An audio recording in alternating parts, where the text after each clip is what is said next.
Hello everyone, this is lecture third of material science and engineering. Last lecture में हमने देखा था properties of material. उस lecture का लिंक मैं आपको डिस्क्रिप्शन में प्रोवाइड करा दूंगा, वहां से आप क्लिक करके देख सकते हैं। तो उस लेक्चर में हमने जो मैकेनिकल प्रॉपर्टीज यानी इलास्टिसिटी, प्लास्टिसिटी या डक्टिलिटी वगैरह उसको हमने अच्छे से पढ़ लिया था। इस लेक्चर में हम पढ़ेंगे thermal properties of material. Thermal properties में हमारा फर्स्ट होता है थर्मल कंडक्टिविटी। थर्मल कंडक्टिविटी दोस्तों वो होता है कि जब किसी मटेरियल की वो प्रॉपर्टी जिससे वो टेम्परेचर को ट्रांसफर होने के लिए अलाउ करता है विद इन इट, यानी अगर हाई टेम्परेचर से लो टेम्परेचर की तरफ हीट एनर्जी ट्रांसफर होती है तो किसी मटेरियल को अगर मैं यूज कर रहा हूं तो उसमें देखूंगा अगर मैं इस एंड पर हीट एनर्जी प्रोवाइड कर रहा हूं तो क्या मुझे दूसरे एंड पर हीट एनर्जी मिलेगी या नहीं मिलेगी। ये passage of heat energy allow करता है या नहीं करता है, वो होती है हमारी thermal conductivity. Thermal conductivity, the property that characterize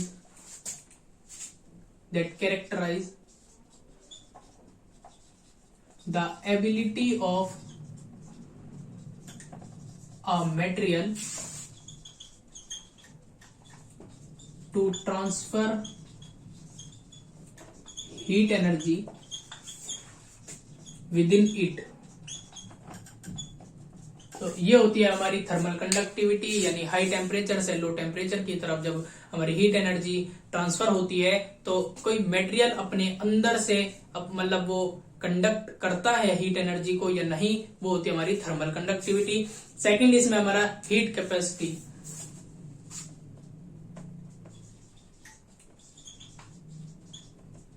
heat capacity वो होती है किसी मटेरियल की कि उस मटेरियल की वो कैपेसिटी जिसके लिए अगर उसको हम उस मटेरियल का एक यूनिट टेम्परेचर अगर हम इंक्रीज करना चाहते हैं तो हमें कितनी हीट एनर्जी की रिक्वायरमेंट है, उसको हम कहते हैं उस मटेरियल की हीट कैपेसिटी। यानी अगर मुझे किसी इस मटेरियल का अगर मेरे पास 50 केल्विन इसका टेम्परेचर है अभी और मुझे 51 केल्विन इसको करना है, यानी एक यूनिट टेम्परेचर मुझे बढ़ाना है इसका, तो मुझे कितनी हीट एनर्जी की रिक्वायरमेंट है उसको जो मेरी हीट एनर्जी का अमाउंट होगा जो एक एक यूनिट टेम्परेचर राइज करने के लिए मुझे रिक्वायरमेंट होगी उस हीट एनर्जी की, उसको मैं इस मटेरियल की क्या कहूंगा, heat capacity. The amount of heat energy required to raise a unit temperature of that material, यानी उस मटेरियल का एक यूनिट टेम्परेचर राइज करने के लिए मुझे कितनी हीट एनर्जी रिक्वायर्ड है, उसको मैं इस मटेरियल की हीट कैपेसिटी कहूंगा। हीट कैपेसिटी को डिनोट करते हैं कैपिटल सी से। अब देखिए यहां पर हमने क्या किया, हीट एनर्जी प्रोवाइड करेंगे तो यानी डेल्टा क्यू होगा, और टेम्परेचर कितना, यूनिट टेम्परेचर, यानी मैं हीट एनर्जी रिक्वायर्ड है मुझे यूनिट टेम्परेचर को राइज करने के लिए, तो ये होगा हमारा heat capacity. C is equal to delta Q by delta T. Third आता है हमारे पास स्पेसिफिक हीट कैपेसिटी, यानी सेम वही हीट कैपेसिटी आपको समझ आया क्या होता है कि किसी मटेरियल का एक यूनिट टेम्परेचर राइज करने के लिए जो हीट एनर्जी की रिक्वायरमेंट होती है, the amount of heat energy required to raise the temperature a unit, उसको हम कहते हैं हीट कैपेसिटी। अब स्पेसिफिक हीट यानी प्री डिफाइंड है कि कितनी, यानी इसमें क्या होगा, हम पर यूनिट मास देखेंगे, यानी अगर हम हीट कैपेसिटी देख रहे हैं तो पर यूनिट मास पे देख रहे हैं, हमारा जो मास है वो प्री डिफाइंड है। तो specific heat capacity, the heat capacity per unit mass। अब देखते हैं स्पेसिफिक हीट कैपेसिटी को स्मॉल सी से डिनोट करते हैं।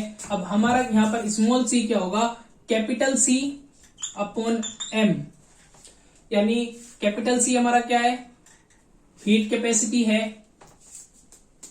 और ये स्पेसिफिक हीट होगा हमारा small c is equal to ये heat capacity per unit mass है, तो हमारे पास कैपिटल सी हमारे पास है d q by d t, d q by d t upon m हो जाएगा। इसकी मल्टीप्लाई कर देंगे तो हमारे पास कैपिटल सी आ जाएगा, D Q by M into D T.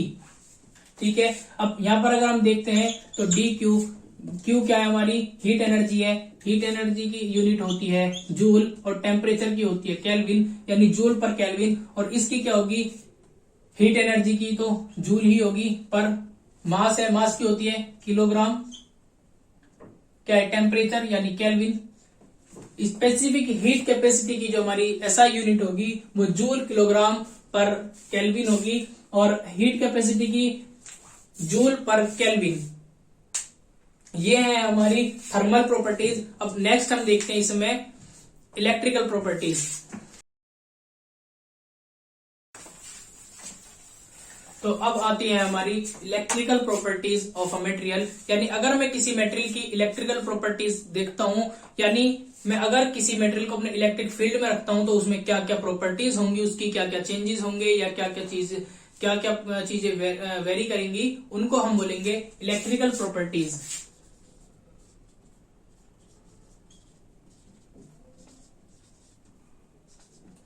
First है हमारी, अगर हम देखें किसी मटेरियल का क्या देख सकते हैं, रेजिस्टेंस, कि इसमें रेजिस्टेंस है, इलेक्ट्रिकल रेजिस्टेंस।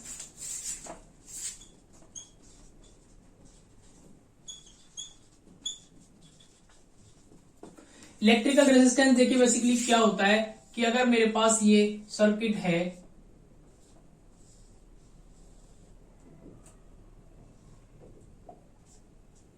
इधर नेगेटिव इधर पॉजिटिव, तो करंट किधर से फ्लो होता है, इलेक्ट्रॉन्स फ्लो होंगे, नेगेटिव टू पॉजिटिव फ्लो होते हैं।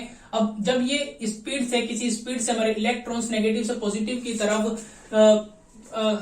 फ्लो होंगे, तो यहाँ पर जो एटम होंगे या जो अदर इलेक्ट्रॉन्स होंगे उनसे कोलिजन होगा, ये उनसे जो हमारे इलेक्ट्रॉन्स फ्लो कर रहे हैं वो कोलाइड होंगे। तो यानी आपने देखा होगा कभी साइकिल जब चलाते हैं तो अगर ऑपोजिट डायरेक्शन में हम अगर आगे की तरफ जा रहे हैं और ऑपोजिट डायरेक्शन में हवा चल रही है तो हमें बहुत ज्यादा उसमें पावर लगानी पड़ती है, बहुत ज्यादा हमारी एनर्जी लगती है। तो वो क्या हो रहा है, हमारा स्पीड में हमारा जो रेजिस्टेंस लग रहा है, यानी हमें एनर्जी ज्यादा लगानी पड़ रही है उधर से हवा की तरफ से। तो इसी तरह जब हमारे इलेक्ट्रॉन्स फ्लो होंगे और इस तरफ से दूसरे भी कोलाइड हो रहे हैं तो इधर क्या होगा, एक रेजिस्टेंस होगा, यानी ये क्या कर रहे हैं, फ्लो ऑफ इलेक्ट्रॉन को अपोज कर रहे हैं, यानी इलेक्ट्रिक करंट को फ्लो होने से अपोज कर रहे हैं, रोक रहे हैं, यानी इनसे कोलाइड हो रहे हैं। तो इसी को हम कहते हैं अपना electrical resistance. Now we can define it like as it is the opposition of flow of current, यानी जो करंट को फ्लो होने से अपोज करते हैं उसको हम बोलते हैं इलेक्ट्रिकल रेजिस्टेंस। सेकंड है इसमें हमारा इलेक्ट्रिकल कंडक्टिविटी। अच्छा, रेजिस्टेंस को हम डिनोट करते हैं कैपिटल आर से। इलेक्ट्रिकल कंडक्टिविटी, कंडक्टिविटी होती है the ability of a substance या of a material to allow the passage of current with in it. The ability to allow the transfer of electric current.